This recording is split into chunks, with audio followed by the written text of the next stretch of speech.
අතීත රජදරුවන්ගේ මහා ප්‍රඥාව සහ දහඩිය කඳුලින් ඉදිවුණු කන්තලේ වැව අදටත් මහා පර්වතයක්සේ නොසැලී හිඳිමින් සොබාදහමේ සුන්දරත්වයත් මානව ශිෂ්ටාචාරයේ ප්‍රෞಢත්වයත් එකට යාකරමින් පවතී. මෙය නරඹන්නෙකුගේ දෙනෙතට මෙන්ම හදවතටද ගෙනෙන්නේ අසීමිත නිදහසකි. කන්තලේ වැව යනු හුදෙක් සුන්දර දසුනක් පමණක් නොව නැගෙනහිර පළාතේ ආර්ථිකයේ හදවතයි.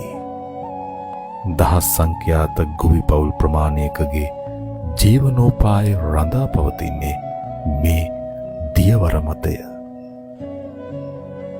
මිරිදිය දීවර කර්මාන්තයේ හරහා ප්‍රදේශයේ ප්‍රෝටීන් අවශ්‍යතාවය මෙන්ම ආර්ථිකයද ශක්තිමත් වේ.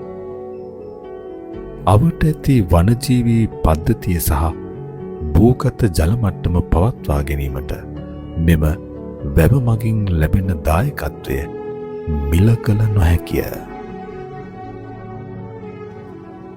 මෙහි වැව්තාවුල්ලේ ඇති ස්වභාවික සුන්දරත්වය නිසා මෙය දෙස් විදෙස් සංචාරකයින්ගේ ආකර්ෂණය දිනාගත් ස්ථානයකි.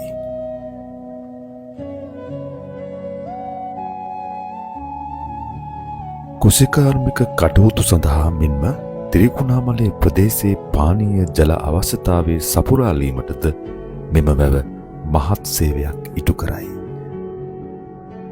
මින්නේරිය වැවෙන් ඇරඹෙන ඇලහැර ඇලහරහා කන්තලේ වැවට ජලය ගලාගෙනයි.